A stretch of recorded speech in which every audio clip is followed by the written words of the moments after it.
What was it that you really liked this time? I can tell you honestly, the first thing that really drew me to the project was Rob Luketic, who is just such an awesome guy, and I have such a great relationship with him, and just done Ugly Truth and had a great experience. So I was really, you know, I was really excited to work with him again.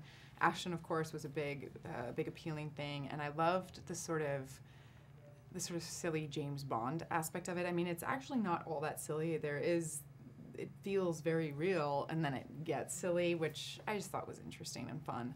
You know, it was different because this was such a different movie than The Ugly Truth. Ugly Truth was, you know, more just the these two characters, and there wasn't this third character, which was action, you know, and so Rob really, like, you know, was doing these big action sequences and those big crane shots, and it was just a more dramatic, not, you know, emotionally, but physically dramatic experience, and we had a lot of fun. I mean, it was, you know, I think we were both kind of both feeling challenged by the material, which was fun. You don't, you pray, because there's nothing worse than, you know, if you end up having to, you know, you're doing a romantic comedy, it's really important that you have that chemistry, and then you have none. And sometimes that has nothing to do with whether you like each other or not, and just how you kind of respond to one another on camera.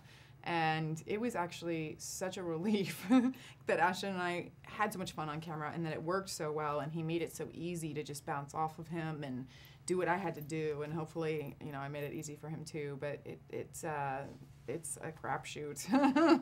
Yeah, very different. I love shooting in France.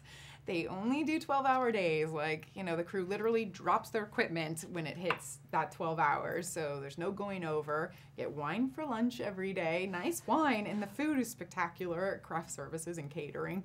I mean, it's pretty dreamy. I wish I could do every movie in France.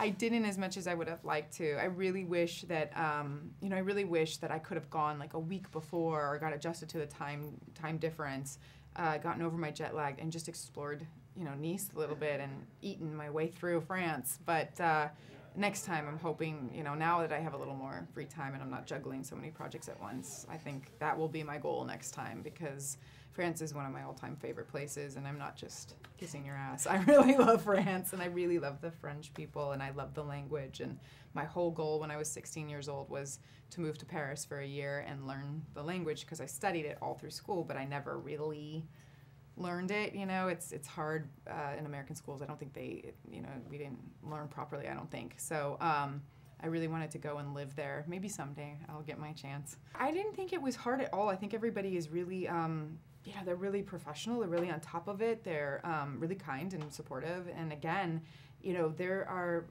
hard and fast rules so that everybody can do their work well, and everybody can have the energy to do it the next day. And I think that that's a good thing.